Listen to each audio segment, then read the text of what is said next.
Alright, Warriors, Patriots, and Preppers. Quick little update for you, a little bit of a rant. Kind of a big win today. The chickens finally laid their first egg. Very cool. My mom has done a great job raising those chickens. We started out with baby chicks. It's been a big group effort, but it's also been a really amazing individual effort on my mom's part, because she is fed and watered them every single day. Gone out of her way to make sure that they have the best living condition possible, and really kind of babied the chickens ever since they were baby chickens. But the first egg was laid. Very, very cool. It's kind of a little milestone in the egg chicken raising journey that we're on. Sorry, this truck has a green light for like the last few minutes I've been talking, and it's not moving. So anyways, the truck's moving. So yeah, a little bit of a milestone on the journey of raising chickens and our prepping journey as a whole.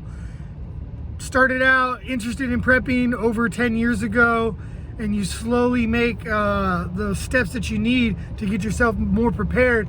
And everyone at some point has dreamed, wanted to, or fantasized about having livestock as part of their preparations, and this is a small step in that direction. Now, on to the rant part. I have been waking up at 5:30 every single morning for almost a month now. I started on July 12th and have really been working on my fitness. If you've been following on Instagram, you know that I've been hitting my wake up times, that I've been hitting the gym. It's all part of Mission 2024, and in making sure that we're in peak physical shape and ready for the fight that is on its way. It is coming. I don't think there's any way to avert it at this point.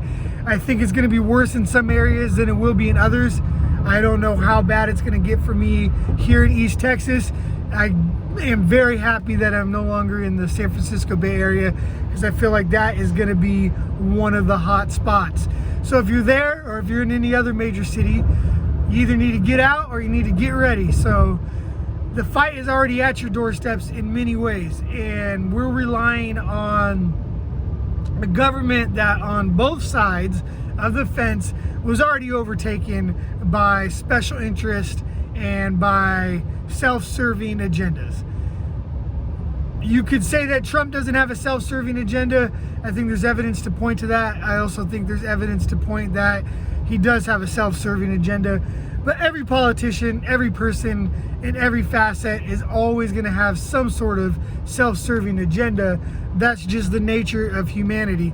And speaking of the nature of humanity, if you don't understand that this is a spiritual battle and this is a spiritual situation by now, you're kind of missing the boat.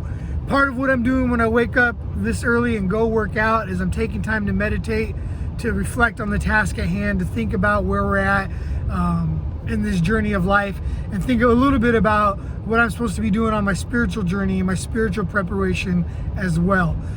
We live in the information age, and it's becoming clearer and clearer to me as we live in this era of information that there has to be, and there is, some sort of evil spiritual force that keeps everybody divided.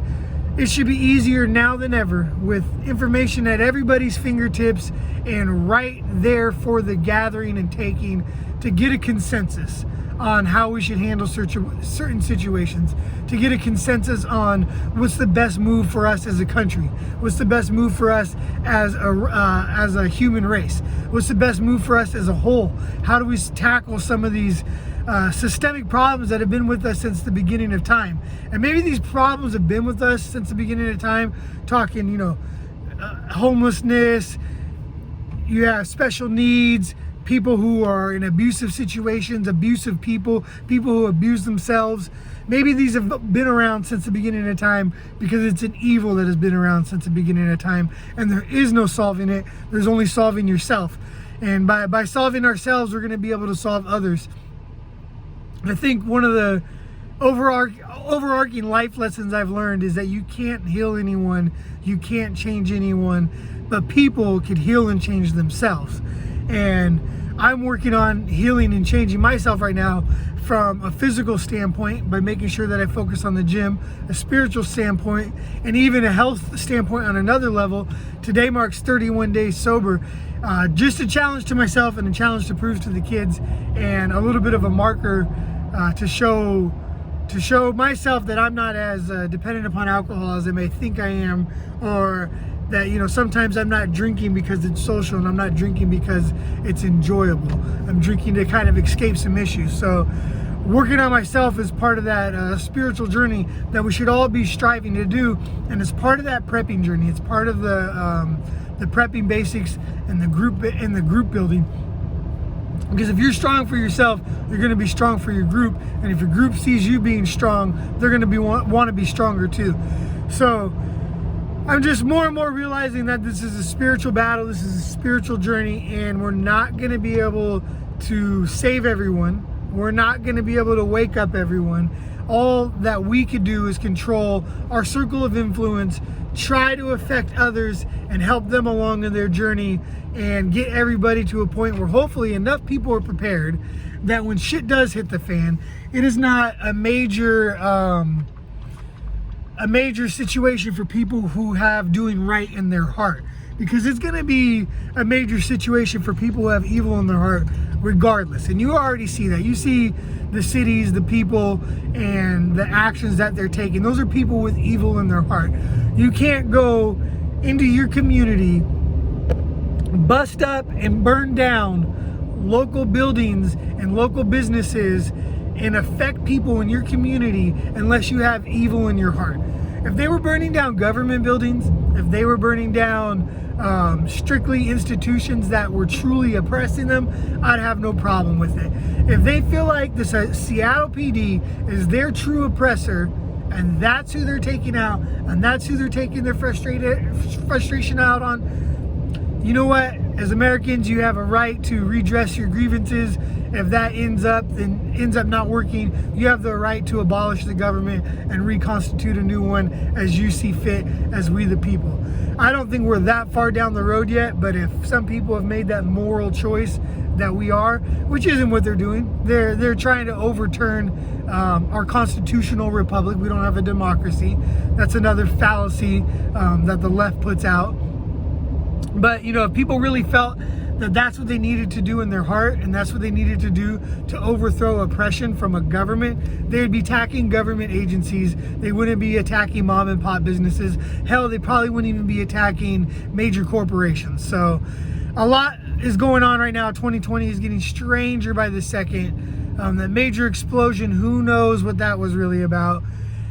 All the QAnon stuff, I mean, I want to see the arrest. It's cool to internet prove all the child pedophile rings, which I think are probably happening, which only makes sense that it's happening. It's cool to internet prove that.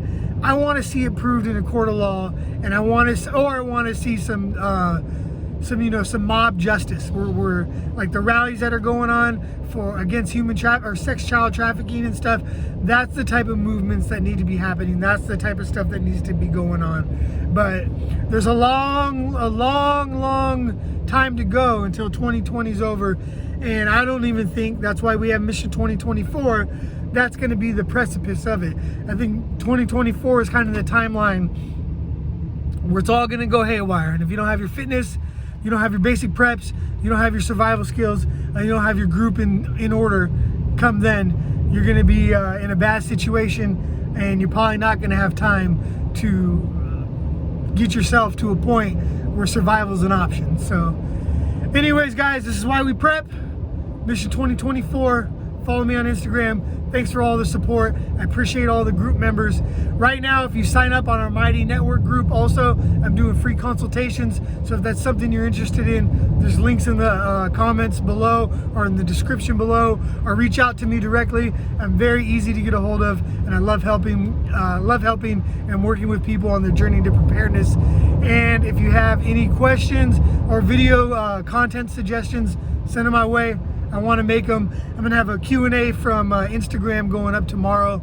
I think that story's still up, so you got a chance to get your questions in if you have any questions. But thank you. Keep prepping. Stay ready.